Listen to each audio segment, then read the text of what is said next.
इतना हमारा में लोगों से क्या फील करेंगे आप? देखिए, सारी दुनिया इस वबा का मुकाबला करने से बेबस है। किसी के पास कोई दवा नहीं है। आज तक सारी दुनिया जो बात कह रही है वो एक ही है कि इज्तिमाइयत नुकसानदेह है और फासला बनाए रखना ज़रूरी है ताकि इस मर्ज से बचा जा सके। इसलिए हमारे बुजुर्गों ने, उलमा ने, सब ने मिल कर के सारी दुनिया के अंदर ये फैसला किया कि इज्तिमाइयत मजहबी मकाम पर होती है, मस्जिद के अंदर भी होती है। इस बुनियाद के ऊपर जमातें मस्जिद के अंदर न की जाएं बल्कि अपने घरों के अंदर पढ़ें। चुनाचे उसके ऊपर हिंदुस्तान में भी अमल हो रहा है।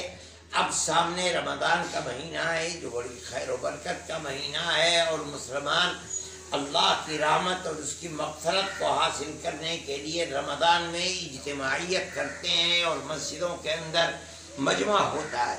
लेकिन चूँकि मौजूदा सूरत हाल इंतहाई गंभीर है और मर्ज हिंदुस्तान के अंदर भी बढ़ता चला जा रहा है, बचने के लिए ये ज़रूरी है कि तरावीह का एहतमाम ख़ास तौर पर जिस तरह हम अब तक मस्जिदों से अलग होकर के जमात करते हैं, इसी तरह तरावीह को भी अपने घरों के अंदर पढ़ा जाए।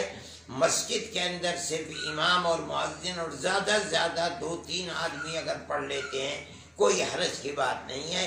चाहे तरावीह अलम तरा कैफ से पढ़नी पड़े या पूरा कुरान अगर कोई हाफिज है तो वो पूरे कुरान को पढ़े, लेकिन इज्तिमाइयत के साथ नहीं, वरना इस मर्द के ऊपर काबू पाना बड़ा मुश्किल है।